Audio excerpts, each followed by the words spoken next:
Hello students, तो आप सबका एक बार फिर से बहुत बहुत स्वागत है हमारे इस चैनल में। आज हम कवर करने वाले हैं अपनी कौन से वीडियो में क्लास 8 का chapter number 6 that is composition of matter. तो चलिए आज के टॉपिकों के बारे में पढ़ते हैं। स्टूडेंट्स, आज की इस वीडियो में हम कवर करने वाले हैं अपने तीन बहुत ही इंपॉर्टेंट टॉपिक्स।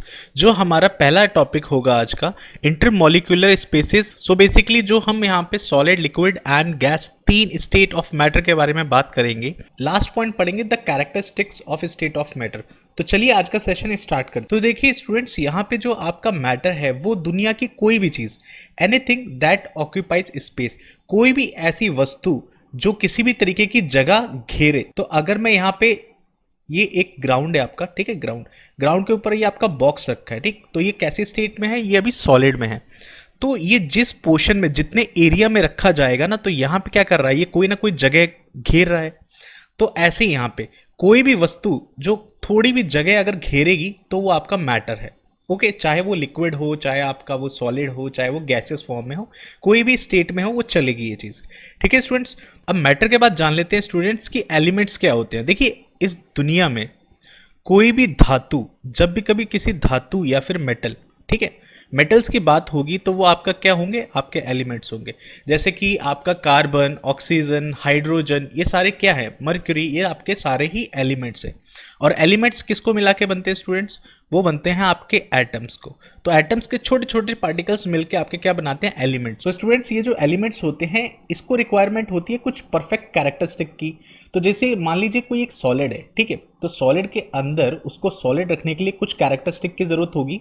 तो उसी तरीके से इसका जो परफेक्ट एलिमेंट होगा तो उसके अंदर भी क्या होने चाहिए, उससे रिलेटेड कैरेक्टरिस्टिक होनी चाहिए, जिनको मिला के क्या बन सके, वो एक सॉलिड बन सके।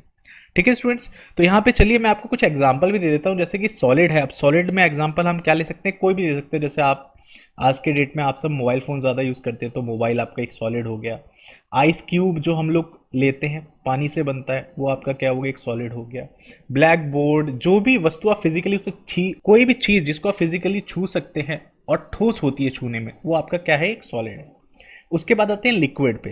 तो लिक्विड क्या होता है आपका, जिसके अंदर तरलता होती है, ठीक है, लिक्विड फॉर्म होता है। जैसे कि आपका वाटर हो गया, आपके लिक्विड जूसेस हो गए, ठीक है स्टूडेंट्स, वो क्या होते हैं, आपके लिक्विड होते हैं। अब बारी आती है गैसेस की। तो गैस में आप कुछ भी ले सकते हो, जैसे आपकी ऑक्सीजन सबसे बेस्ट एग्जांपल है, जो आपके एटमॉस्फेयर के अंदर मौजूद है, वो होगी आपकी गैसेस।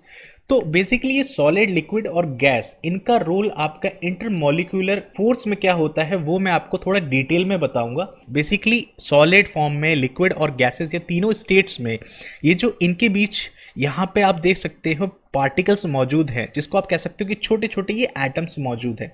तो इनका रोल क्या होगा, ये कैसे बिहेव करेंगे सॉलिड स्टेट में, लिक्विड और गैस में, और इनके बीच में ये जो आपको स्पेस दिख रही है, तो इन सबको बांधे रखने, आपस में इन सबको बांधे रखने का काम कौन करता है, आपका इंटरमॉलिक्यूलर फोर्स करती है। ठीक है स्टूडेंट्स, सो चलिए यहाँ से अच्छे से डिटेल से इसे समझ लेते हैं और पढ़ लेते हैं। सो बेसिकली यहाँ पे आप देख सकते हैं ये जो छोटे छोटे क्या हैं, ये आपके एटम्स या फिर आप कह सकते हो मॉलिक्यूल्स ऑफ मैटर। सो देखिए यहाँ पे क्या कहा है कि ये जो छोटे छोटे एटम्स है ना, इन सबको बांधे रखने का काम कौन करता है, इंटरमॉलिक्यूलर स्पेस। तो सॉलिड, आपका सॉलिड क्या होता है, सॉलिड के अंदर ये जो इनका इंटरमॉलिक्यूलर स्पेस होता है ना, वो काफी स्ट्रांग होता है। क्यों? इसका आपको मैं अगर कॉमन एग्जांपल दूं तो सबसे अच्छा एग्जांपल है, मान लीजिए एक बूंदी का जो लड्डू होता है स्टूडेंट्स, ठीक है, किसका, बूंदी का एक लड्डू होता है, तो वो छोटे छोटे बूंदी से मिलके बनता है ना। तो ये क्या है, यहाँ पे मान लीजिए आपके छोटे छोटे ये जो बूंदी है, ये क्या है, एटम, ये सारे मिलके ये एलिमेंट बना रहे हैं, ठीक। तो ये क्या होता है, अब ये सबको जब हम कंबाइन करते हैं तब भी ये मिलके क्या एक डेफिनेट शेप आपको दे देते हैं और ठोस भी बना देते हैं। तो इससे क्या साबित होता है कि ये जो एटम्स है छोटे छोटे सॉलिड स्टेट में, इनमें जो इंटरमॉलिक्यूलर स्पेस है इनके पार्टिकल्स के बीच में, ठीक है, वो काफी स्ट्रांग होती है। जिससे इतनी स्ट्रांग होती है कि ये एक साथ मिलके रहते हैं और उसी वजह से क्या बना पाते हैं, एक सॉलिड बना पाते हैं। ठीक है स्टूडेंट्स, वहीं पे अगर आप बात करते हैं लिक्विड फॉर्म की, तो लिक्विड में क्या होता है, आप देख सकते हैं इनके बीच में जो पार्टिकल्स है स्पेस थोड़ी बढ़ जाती है। क्यों? क्योंकि जो लिक्विड स्टेट होता है आपका, पहली बात तो वो किसी भी एक शेप में नहीं होता है, वो उसकी कोई डेफिनेट शेप नहीं होती। जो भी कंटेनर में आप उसे डाल देंगे वो उसी की शेप ले लेगा, ठीक है। जैसे कि आप यहाँ पे देख सकते हैं, ये एक टम्बलर है, एक मग टाइप का है, इसकी शेप ले रखी है। वहीं पे आप इसे नॉर्मल ग्राउंड पे अगर आप लिक्विड को डाल देंगे तो क्या होगा, वो एक फ्लूइड फॉर्म में होता है जिसकी कोई एक डेफिनेट रेंज नहीं होती। ठीक है स्टूडेंट्स, ये क्या था, यहाँ पे देखिए सॉलिड क्या है, मिलके एक शेप डेफिनेट दे चुका था, साइज दे चुका था, बट फ्लूइड में ऐसा नहीं होता है। इसलिए आपका सॉलिड में क्या था, इंटरमोलिकुलर जो स्पेस था इनके बीच में काफी स्ट्रॉन्ग था। As compared to solid, liquid में क्या होगा, थोड़ा वीक होगा। ठीक है, उसी तरीके से ये जो लिक्विड में है ना, इसमें आपका क्या होगा, आप कह सकते हो कि ये लेस स्ट्रॉन्ग होगा। ठीक है, लिक्विड में क्या कह सकते हैं हम इसे, कि ये यहाँ पे लेस स्ट्रॉन्ग होगा, इसका intermolecular space between the particles. So यहाँ पे आप देख सकते हैं ये जो पार्टिकल्स हैं आपके छोटे छोटे, इनके बीच में क्या है, स्पेस थोड़ी ज़्यादा है, तो इसलिए ये एक दूसरे से ज़्यादा अटैच नहीं रहते हैं, बीच में स्पेसेस रहता है। तो जैसे कि मैं आपको इसका एक नॉर्मल सा एग्जांपल दूं, तो अगर आप एक आइस लेते हैं, ठीक है, तो आइस जब एक सॉलिड फॉर्म में होता है तो इसके छोटे छोटे एटम्स मिलके इसको क्या बनाते हैं, एकदम ठोस बना देते हैं, इसके छोटे छोटे पार्टिकल्स मिलके। तो ये सॉलिड में इसका intermolecular space between the atoms कैसा है, बहुत स्ट्रांग है। और यही आइस आपका मेल्ट होकर क्या बन जाता है, अगर ये देखिए पिघल के ये फ्लूइड के फॉर्म में बन गया, तो देखिए यहाँ पे एटम क्या थे, एक तरीके से इकट्ठे थे। उसी के बाद यहाँ पे आप देखेंगे लिक्विड फॉर्म में, तो ये क्या बिखर से गए, एक दूसरे से थोड़ा दूर हो गए, है ना। इसलिए कह रहा हूं यहाँ पे कि इंटरमोलिकुलर जो स्पेस है लिक्विड में, वो थोड़ा कंपेयर टू सॉलिड लेस हो जाता है। ठीक है स्टूडेंट्स, कि जो आपके पार्टिकल्स हैं वो एक दूसरे से काफी क्लोज होते हैं और एक ही जगह पे वाइब्रेट होते रहते हैं। Due to this solid gets properties like definite shape, उसी की वजह से सॉलिड के अंदर क्या होता है, प्रॉपर्टीज आपकी डेफिनेट शेप की, और इनका जो वॉल्यूम है वो भी डेफिनेट पाया जाता है, और इनके अंदर जो डेंसिटी होती है ना स्टूडेंट्स, वो भी काफी हाई रहती है, और ये नॉन कॉम्प्रेसिबल रहते हैं बेसिकली।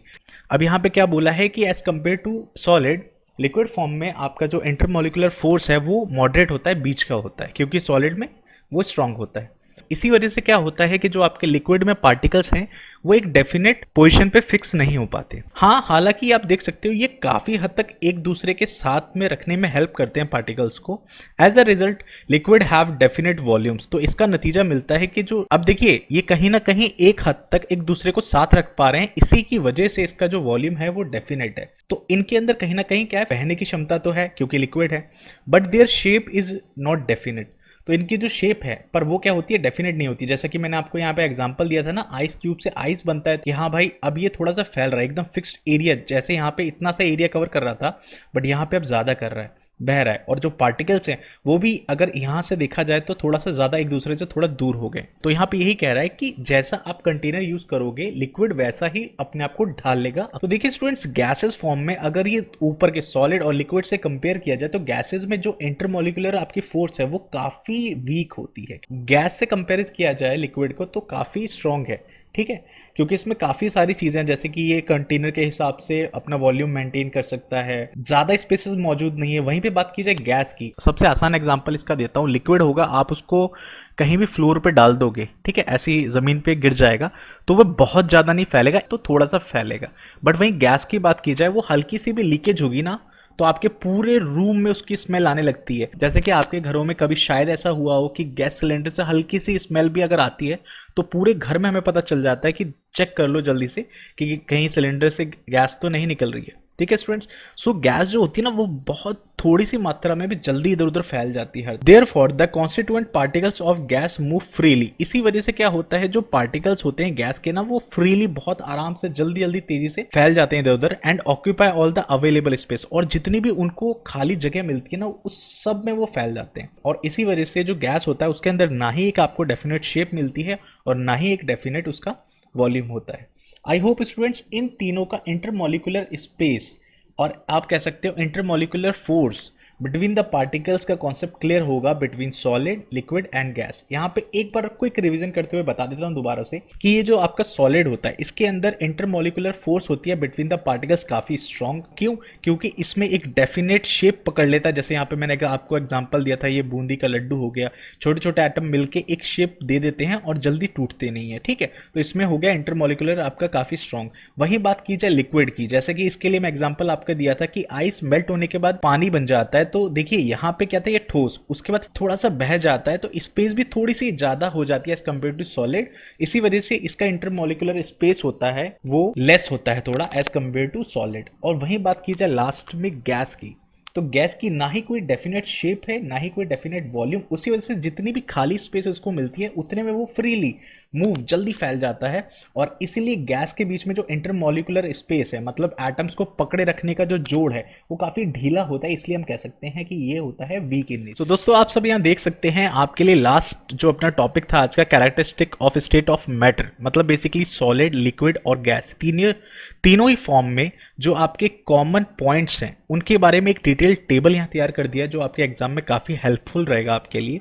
ये क्या है, आपका एक सब माइक्रोस्कोपिक पिक्चर है of physical states of matter, और ये टेबल उसी के बारे में बताएगा, उसके कैरेक्टर्स। ठीक है, तो देखिए जो सॉलिड होता है उसमें आपके फ्लूइडिटी या आप रिजिडिटी कह लो, प्लास्टिसिटी और इलास्टिसिटी, अगर आप देखेंगे तो क्या रिजिडिटी मौजूद होती है, प्लास्टिसिटी होती है और काफ़ी इलास्टिक होता है नेचर में। ठीक है, वहीं बात की जाए वॉल्यूम की तो सॉलिड के अंदर वो डेफिनेट होती है, लिक्विड के अंदर आपकी डेफिनेट है और गैस में इनडेफिनेट है। ठीक है, लिक्विड जो होते हैं यहाँ पे आपके फ्लूइड होते हैं नेचर में, और गैस होते हैं वो भी फैलते हैं तो फ्लूइड होते हैं। ठीक है, शेप्स आपको सॉलिड में डेफिनेट मिल जाएगी, लिक्विड में वो इनडेफिनेट होती है क्योंकि मूव, थोड़ा सा आपको पता है लिक्विड के अंदर तरलता होती है तो वो बह जाता है तो इनडेफिनेट होगी, और गैस फॉर्म भी इनडेफिनेट होगा। कॉम्प्रेसिबिलिटी बेसिकली तो सॉलिड के अंदर बिल्कुल नहीं होती है, वो नेग्लिजिबल है, लिक्विड के अंदर आपको थोड़ी देखने के लिए मिलेगी, और गैस के अंदर सबसे ज़्यादा ही कॉम्प्रेसिबिलिटी आपको देखने के लिए मिलेगी। इंटरमोलिकुलर फोर्स, जैसा कि मैंने अभी आपको जस्ट थोड़ी देर पहले बताया था कि जो इंटरमोलिकुलर फोर्स है बिटवीन सॉलिड, सॉलिड में कैसा था, काफ़ी स्ट्रॉन्ग था, उसी से थोड़ा सा कम हो जाता है आपका लिक्विड में, मॉडरेट हो जाता है, मीडियम, और गैस में वो काफ़ी वीक हो जाता है। सो स्टूडेंट्स जो डिस्टेंस होती है बिटवीन द पार्टिकल्स सॉलिड में, तो सॉलिड के अंदर वो काफ़ी मिनिमम होती है, मतलब एक दूसरे से एकदम चिपक के रहते हैं एटम्स सॉलिड में, इसलिए काफ़ी मिनिमम है। लिक्विड में थोड़ी सी बढ़ जाती है इनके बीच में दूरी, तो वो मॉडरेट हो जाता है, और गैस फॉर्म में तो जितनी भी खाली जगह मिलेगी, स्पेस मिलेगी, वो उतना ज़्यादा दूर दूर हो जाएंगे, इसलिए इसमें क्या होता है, वेरी लार्ज होता है। ठीक है स्टूडेंट्स, आई होप ये टेबल आपको बहुत अच्छे से क्लियर होगा। सो ऐसे ही मज़ेदार टॉपिक को अपनी नेक्स्ट वीडियो में कवर करेंगे। Till then take care.